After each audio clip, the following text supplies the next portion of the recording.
Nacer. Como fruto de aquel matrimonio, un año más tarde nació el primer hijo. Nadie mejor que Juan, el padre de la criatura, con la ayuda de las comadres, nos podrá contar cómo se sucedieron los acontecimientos aquella noche para que finalmente la nacencia del hijo de Juan se confirmara como ese gran milagro de la vida. El compadre fue testigo de ese relato cuando en ese momento se encuentra en su casa felicitando a la familia por la buena nueva. ¡Qué perico! ¿Da usted su permiso? ¡Pase usted para adelante, tía Eli! ¿Qué le trae por aquí? Pues a qué voy a venir, a darle la enhorabuena por ese nietino. La comadre y el tío Perico se saludan. En ese momento entra Juan. Vaya, vaya, tía Eli. ¿Cómo usted por aquí? Pues ya ves, a felicitarle por la nacencia de ese chiriberge. Por cierto, tienes que contarnos cómo fue la cosa, porque me han dicho que la Juana Teresa tuvo que parir en el campo, sin ayuda de nadie. O verá usted, así fue la cosa. Pero, escuche, esto es muy difícil de contarlo. Pues, aquella tarde... Se me dio los recios, nubarrones recios. Parto de la luz del sol que se agachó en un cerro, y las altas cogollas de los árboles, un color de naranja patío. A bocanal, el aire traía los ruidos de allá lejos y el toque de oración de las campanas de la iglesia del pueblo.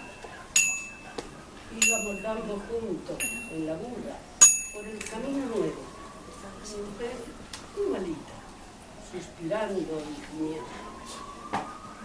Bandadas de gorriones de los montes volaban, piando por el cielo, y volaban hacia el sol que en los charcos relumbraba como espejos.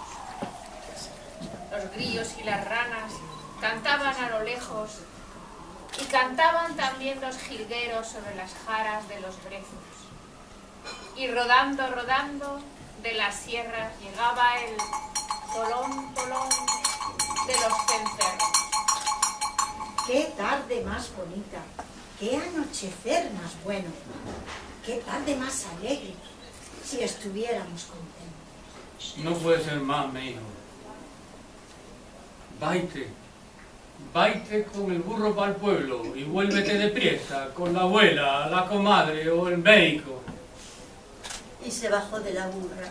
Poco a poco se tumbó en el suelo, juntó las manos y mirando hacia arriba, hacia los recios, oscuros nubarrones. Dirme, dejarla sola, dejarla yo a ella sola, en mitad de las esas, a una legua del pueblo, ni hablar. De la rama de arriba de un guapero, con sus ojos redondos, me miraba un mochuelo. Un mochuelo con ojos vidriados, como los ojos de los muertos. No tengo fuerza para dejarla sola, pero ¿de qué sirvo yo si me quedo? La burra que se comía las tomillas floridas del camino espantaba las moscas con el rabo y paraba el rabo, levantaba el hocico, le miraba y seguía comiendo. ¿Qué pensará la burra? Si es que tienen las burras pensamientos. Se fue junto a su Juana, se hincó de rodillas en el suelo, hizo por recordar las oraciones que le enseñaron cuando no tenía paciencia para hacer memoria de los rezos. ¿Quién podrá socorrerla si me voy? ¿Quién va por la comadre si me quedo? Atontado del todo, volvió los ojos hacia los ojos redondos del mochuelo.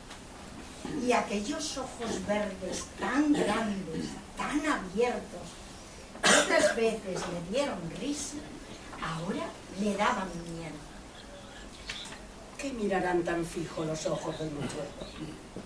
No cantaban las ranas, los grillos no cantaban a lo lejos. Las bocanadas del aire se aplacaron, se asomaron la luna y el lucero.